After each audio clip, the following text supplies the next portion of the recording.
Number 1 channel के number 1 show कच्चा चिट्ठा में आप सभी का स्वागत है। आपके साथ मैं हूं सबीना तामंग देशमुख। कच्चा चिट्ठा के इस स्पेशल एडिशन में सबसे पहले बात गाजा में चल रहे महायुद्ध की। इजराइल ने कहा कि उसने हमास के एक बहुत बड़े कमांडर को मार डाला।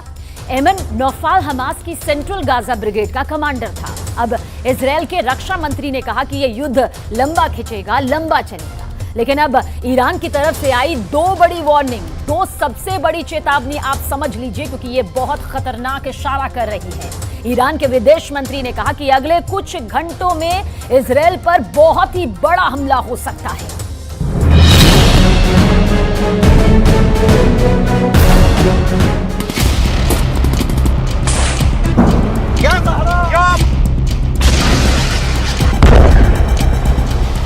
ये लेबनान सीरिया का बॉर्डर है और सामने इजराइल के टावर हैं।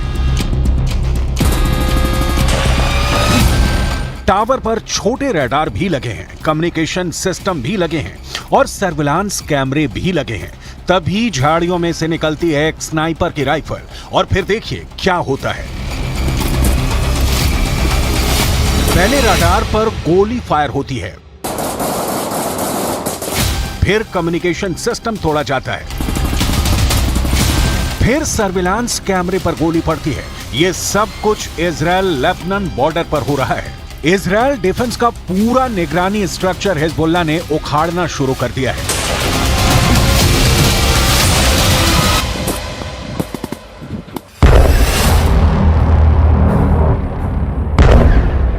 लेकिन इसके बाद जो होता है वो नेतन्याहू को डरा देगा। ये हनीता बॉर्डर पॉइंट है। यहां एक मिसाइल निकलती है और सीधे बॉर्डर पर खड़े इजराइल के मरकावा टैंक को फोड़ देती है। एक बार देखिए हमला कैसे होता है।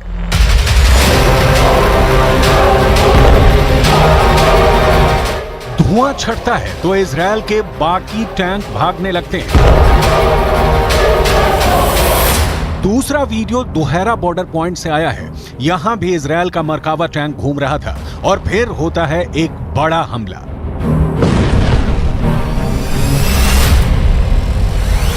Hezbollah anti tank missile fire करता है। मिसाइल टैंक की तरफ बहुत तेजी से बढ़ती है और इजराइल के मरकावा में बहुत बड़ा धमाका होता है।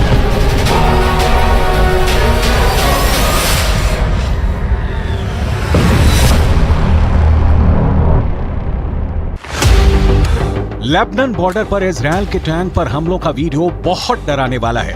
इजरायली टैंक के ऐसे तबाह होने की तस्वीरें जब ईरान पहुंची तो वहां के विदेश मंत्री ने बहुत खतरनाक बयान दे दिया।